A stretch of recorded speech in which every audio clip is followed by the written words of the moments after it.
Guys, what's up? It's Helmet Productions 5. We saw Suicide Squad, and our opinions are the only ones that matter, so we're gonna Clearly. obviously, we're the best reviewers on YouTube. We review everything. No, I'm just kidding. Alright. So, first thing I gotta say, critics were wrong in my opinion. Like, very, very wrong. This movie got so much unfair amounts of hate. Okay? It was not bad. It was not a bad movie. You should go out and see it. That's what I'm gonna start out with. I don't know what else is out right now, but Suicide Squad's actually not a bad option if you want to go see a movie. Yeah, especially if you're a DC Comics fan. You want to see this movie anyway, go out and see it. Alright? Make your own opinion. That's what we decided to do. I don't regret it because I really, really, really like this movie. Thought it was better than Batman v Superman. And yeah, it was really entertaining the whole way through, and you will not get bored in this movie. And it was...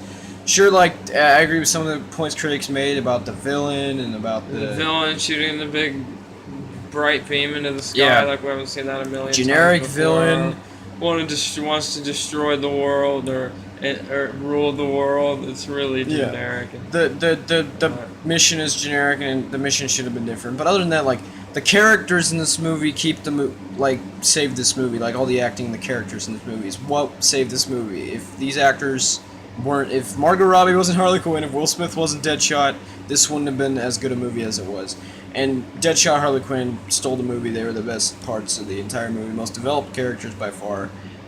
And I really thought Will Smith was really good in this movie. He generated quite a bit of laughs, as did Harley Quinn, and of course, yes, they both gave really good performances, Will Smith and Margot Robbie, and obviously Margot Robbie was nice to look at, of course, but besides that, she was also really entertaining, and a good choice to play Harley Quinn. She brought back some old memories from watching her in the animated series. She had the accent down. She called Joker Puddin' to Mr. J, and I was like, nostalgia.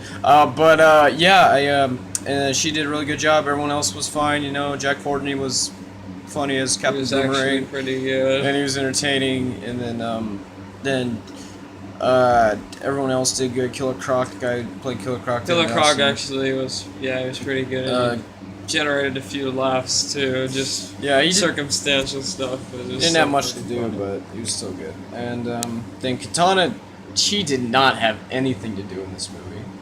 She kind of just showed up and she didn't have anything to do. And then Slipknot, I'm not gonna spoil anything, but he's useless. Yeah, so, but other than that, just good movie, alright? I was entertained the whole time, you know, good soundtrack. I mean, some of the songs get repetitive after a while when they keep playing them, but it was good, you know?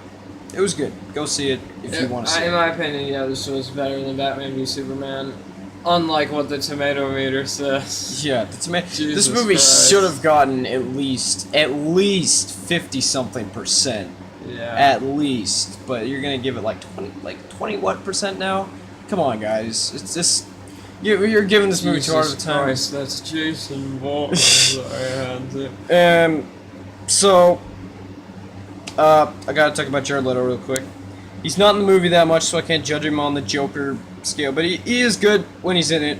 And I just want to see more of what he can do as Joker. Yeah, we weren't really given his full range of what he could bring. Yeah. A lot of his scenes were cut, apparently. That's one of my issues with the movie. It was really kind of choppily put together, and there was a lot of things you could tell that were cut from the movie, which I hope when inevitably Suicide Squad Ultimate Edition comes out, I hope that it will be a more fluid, streamlined picture.